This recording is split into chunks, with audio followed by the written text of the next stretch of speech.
3월 4일 아침 보리떡입니다. 오늘 함께 읽을 말씀은 요한복음서 1장 43절에서 46절 말씀입니다.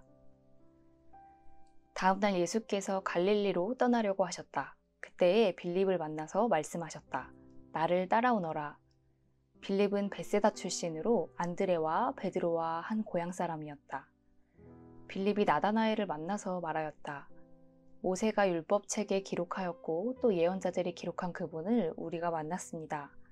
그분은 나사렛 출신으로 요셉의 아들 예수입니다. 나다나엘이 그에게 말하였다. 나사렛에서 무슨 선한 것이 나올 수 있겠소? 빌립이 그에게 말하였다. 와서 보시오. 오늘 본문에는 우리에게 익숙하지 않은 제자 나다나엘이 나옵니다. 나다나엘은 예수께서 부활하신 후에 제자들에게 나타나시는 장면을 전하는 요한복음 본문에만 한 번 더 등장하고 다른 곳에서는 등장하지 않습니다. 오늘 본문을 보면 나름 비중 있는 제자 같아 보이는데 12제자의 명단에도 들어있지 않습니다. 후대의 전생들은 아마도 나다나엘이 예수님의 제자 바돌로메였다라고 보기도 하지만 사실 그것도 확실하지는 않습니다. 그러나 오늘 말씀에서 나다나엘이 누구인지 바돌로메인지 아닌지보다 중요한 것이 있습니다. 바로 오늘 말씀이 우리에게 어떻게 예수님을 만날 수 있는지를 알려주고 있기 때문이고 또 제자가 된 우리들이 그 할 일이 무엇인지를 분명히 알려주고 있기 때문입니다. 오늘 본문의 앞쪽에는 세례 요한이 예수님을 향해서 보아라, 하나님의 어린 양이다 라고 고백하는 구절이 나옵니다. 그리고 그 자리에 있던 세례 요한의 제자 안드레는 그 말을 듣고 예수님을 따라갑니다. 그리고 예수님이 어디에 머물고 계시는지를 물어봅니다. 성경은 은유와 상징으로 가득하지만 특히나 요한복음의 말씀은 더욱더 하나하나 그 상징적인 의미를 깊이 이해하는 것이 중요합니다. 문자 그대로에서 의미를 찾지 않고 그 상징을 이해하면서 읽어야 요한복음이 말하고자 하는 그 진실에 다가갈 수 있는 것 같습니다. 그래서 안드레의 이 질문은 단순히 예수님의 거주지를 물어보는 것이 아니라 당신은 누구십니까? 당신은 누구인데 세상 죄를 짊어지시는 어린 양이신 겁니까? 라는 물음으로 읽어야 합니다. 그 물음에 예수님은 아주 유명한 말 와서 보라, come and see 라고 대답합니다. 이 말을 좀 더 정확하게 번역하면 오라, 그러면 보게 될 것이다 라는 뜻입니다. 내가 궁금하면 나와 함께 머물러 있어 보라, 그러면 깨닫게 될 것이다 라는 뜻이지요. 그래서 안드레는 예수님과 함께 머뭅니다. 성서는 그때가 4시쯤이었다 라고 말합니다. 그런데 그 4라는 숫자를 원어로 살펴보면 10, 열이라고 나와 있습니다. 열은 충만하다, 꽉 찼다 라는 의미를 가지고 있는 숫자입니다. 그래서 10시는 시계가 가리키는 시각을 이야기하는 것이 아니라 질적인 시간, 카이로스의 시간으로 꽉 찬 때를 의미하는 것입니다.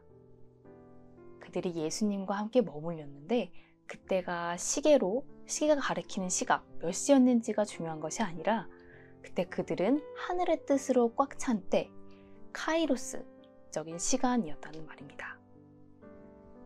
예수와 함께 머물렀던 안드레가 그의 형 시몬을 찾아가서 이제 말합니다. 우리가 찾던 메시아를 찾았습니다. 우리가 찾던 그 메시아를 만났습니다. 이 만남은 우연히 이루어진 만남이 아닙니다. 그들은 찾고 기다리고 있었습니다.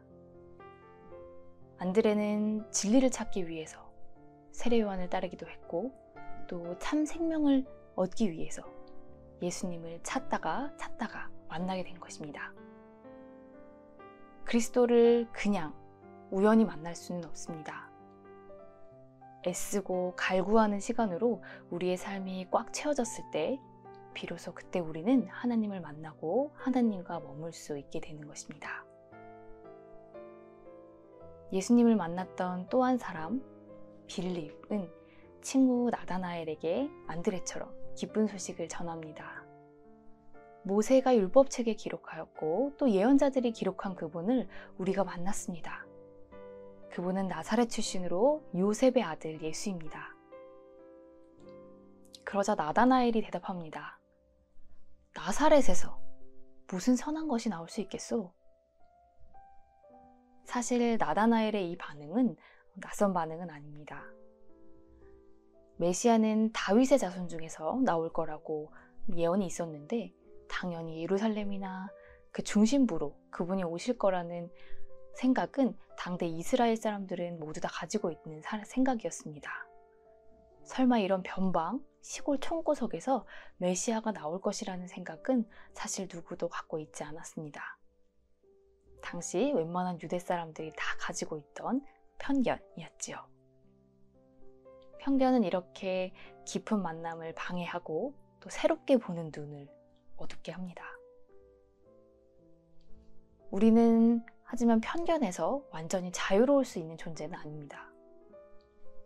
우리는 각자 제한된 경험과 또 그 제한된 경험을 통해 얻게 된 생각을 하면서 살아가는 그런 제한된 존재이기 때문입니다. 문제는 우리가 제한된 존재다라는 이 사실을 우리가 종종 잃어버린다는 겁니다. 우리는 각자 경험해본 일부를 전부라고 착각하는 오류에 종종 빠지기도 하고, 그래서 경험이 많은 어떤 사람들은 내가 해봐서 아는데 내가 해보니까 라는 말을 달고 살기도 합니다. 자기의 경험을 절대적인 기준으로 가지고 살아가는 것이지요. 이런 사람들은 쉽게 편견에 사로잡히고 또 새롭게 보는 법을 잊어버립니다. 물론 경험이 많다고 해서 다 이렇게 되지는 않습니다. 오히려 많은 것을 경험해보니 항상 그런 것은 아니더라. 경험을 해보니 내가 아는 것보다 알 수 없는 것들이 더 많더라 하는 겸손한 태도를 갖는 사람도 있지요. 우리가 살면서 체험한 그런 모든 것들은 참 소중한 것이지만 그것은 한편으로 치우친 것일 수도 있고 또 그것은 전부가 아니라 일부일 뿐이라는 것을 우리는 항상 기억해야 합니다. 그래야만이 편견에 사로잡히지 않고 모든 것을 새롭게 보고 깊게 만날 수 있습니다. 과거의 체험과 편견에 사로잡혔던 나다나엘. 이 나다나엘에게 빌립은 직접 와서 보라고 이야기합니다. 과거로 미래를 판단하는 어리석음에 빠지지 말고 마음을 열고 직접 와서 새롭게 보고 새롭게 만나라는 뜻입니다. 와서 보라는 이 빌립의 말에는 힘이 있고 자신감이 있습니다. 예수님과 공동체의 삶을 통해서 하나님 나라가 눈에 보이는 일상에서 분명하게 드러났고 또 그 공동체의 삶을 본 사람들이 하나님과 그의 나라를 체험할 수밖에 없었기 때문입니다. 오늘날 예수님의 이름으로 모인 어떤 공동체가 이렇게 당당하게 직접 와서 들여다보라고, 속속들이 들여다보라고 말할 수 있을까요? 멀리서는 그럴듯하게 보이고 경건하게 보이지만 누가 자세히 들여다볼까봐 걱정하고 감출 걸 투성이인 이 가짜 예수 공동체들은 누가 와서 직접 본다고 하면 아마 두려워할 것입니다. 이렇게 빌립처럼 예수님처럼 당당하게 와서 보라고 말할 수 없겠지요. 우리 공동체는 빌립이 말한 것처럼, 예수님이 말한 것처럼 와서 보라고 힘있게 말할 수 있는 공동체였으면 좋겠습니다. 오늘 이 구절을 우리에게 전해주는 요한 공동체는 그들이 서로 사랑하는 것을 보고 세상 사람들이 예수님의 제자임을 알았다고 고백합니다. 그리고 자기들의 공동체로 직접 와서 보라고 자신 있게 사람들을 초대합니다. 우리도 요한 공동체와 마찬가지로 세상 사람들이 우리 공동체를 들여다볼수록, 그리고 우리 한 사람 한 사람의 삶을 들여다볼수록 아, 예수님은 이런 분이구나. 아, 예수님의 제자의 삶은 이런 거구나. 하나님 나라는 이런 곳이구나. 이렇게 알 수 있게 된다면 얼마나 기쁠까요?